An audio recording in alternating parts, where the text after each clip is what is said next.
Olá, pessoal. Estamos aqui mais uma vez para dar seguimento àquelas informações que a gente está trazendo para montar uma relação da Bíblia com a história. Nessa temporada nós estamos falando da história social, da ciência social, que é a principal ciência desse grupo, é a história. Nós começamos falando do capítulo 2, depois passamos para o capítulo 7, mas há uma relação entre as duas. Nós hoje vamos responder questões que se levantam em relação ao capítulo 7, mais propriamente, a história do quarto animal. Então, a primeira pergunta é qual a interpretação do chifre? Em profecia, chifre significa poder, reino. Então, o chifre pequeno é um poder, é um reino que surgiu posteriormente. Ele surgiu de dentro do que já era o poder do Império Romano. Outra pergunta que é recorrente é a diferença entre os quatro animais. Nós já abordamos isso, mas agora seria o caso de falar do chifre pequeno. Até porque as outras não têm divisões de chifres. É um poder todo, o animal representa todo o império. Nesse caso, a primeira coisa é que houve uma fragmentação do poder. O chifre pequeno, ele é uma parte que sobressaiu do Império Romano. O que chama mais atenção aqui é o seguinte: o chifre pequeno, ele tem uma voz política e uma voz eclesiástica, uma voz de igreja. Não é o caso dos outros animais, e nisso ele se diferencia completamente dos outros e cria pontos de discussão e de compreensão para a gente conhecer a história. Essa questão, essa forma de se posicionar o chifre pequeno, ou seja, o poder pequeno, ela muda completamente a perspectiva de história e de Bíblia. Por que o problema? Qual é o problema do chifre pequeno? O capítulo 7 o capítulo 7, no verso 25, ele tem uma profecia muito grave em relação ao chifre pequeno. Ele disse que esse chifre pequeno iria blasfemar contra o Altíssimo. Altíssimo, no livro de Daniel, é um dos nomes da divindade celestial. Ele iria blasfemar. Blasfêmia em teologia, em Bíblia, significa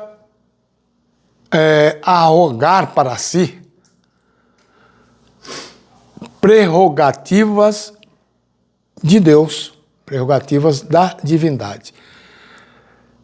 No caso do chifre pequeno, nós vamos ver depois, ele usurpou uma forma de perdoar pecados, coisa que nenhum outro dos animais anteriores apresentou. Mas o verso continua dizendo que ele irá proferir blasfêmias e irá perseguir os santos. Tá.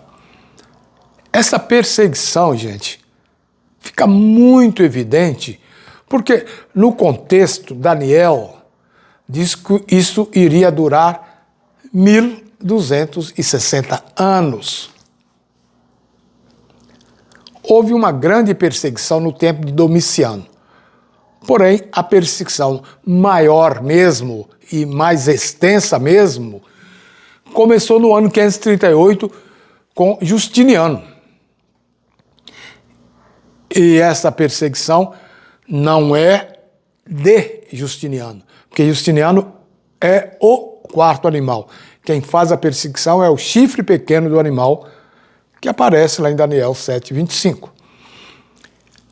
A partir do ano 538, nós podemos entrar em detalhe,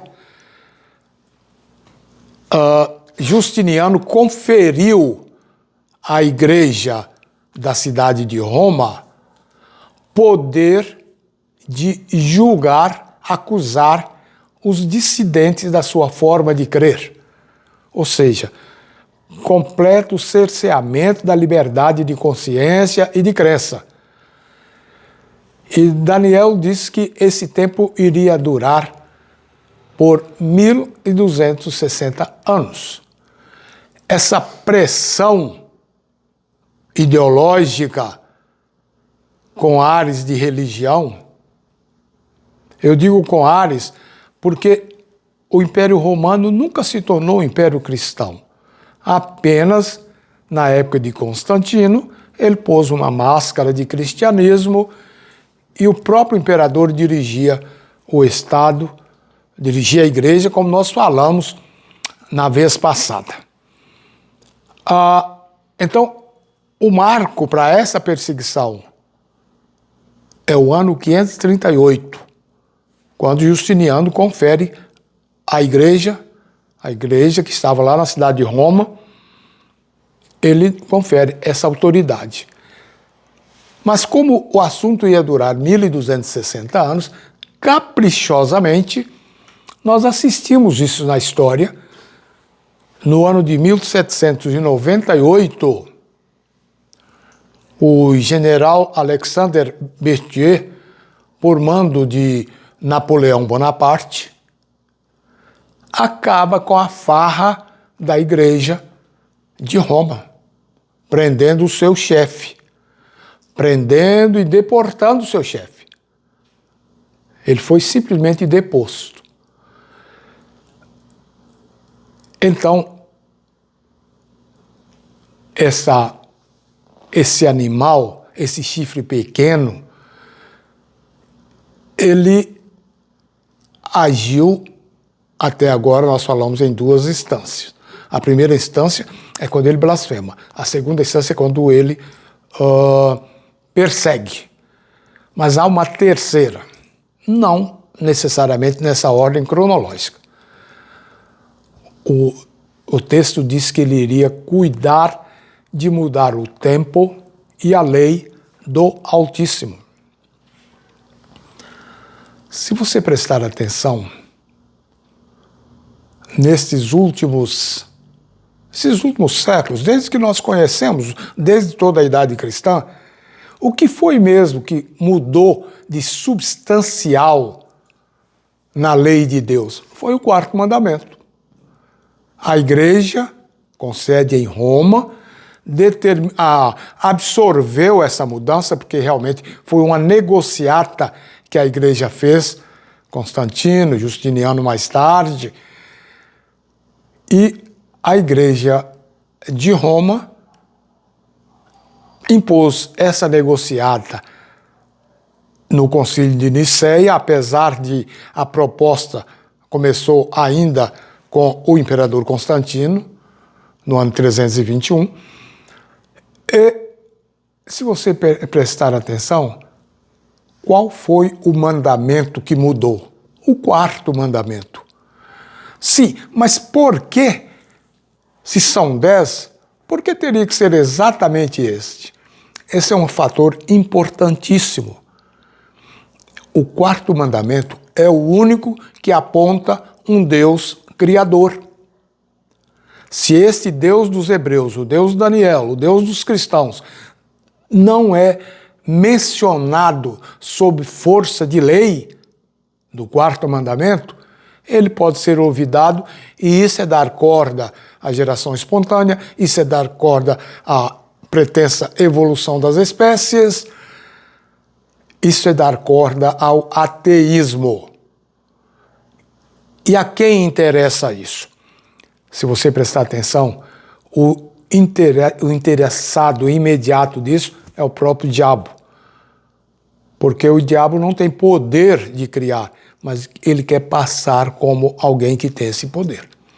Então, esta é um resumo, super resumo, bem condensado do que faria essa ponta pequena, ou seja, um poder que surgiu dentro do Império Romano. Ele não é o quarto animal, ele é um poder que surge lá dentro.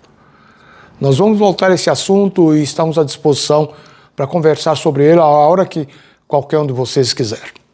Pessoal, Daniel tem muito mais coisa para nos dizer.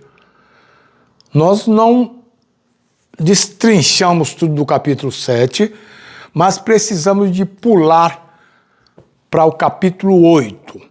E esse verso 25 e 26 de Daniel é o trampolim para a gente cair no capítulo 8. Nós vamos continuar o estudo. Então, se alguém quiser ler esse capítulo 8 de Daniel, tem a ver com o capítulo 7. É o que nós vamos fazer na próxima postagem, na próxima conversa. Um grande abraço, tudo de bom para vocês.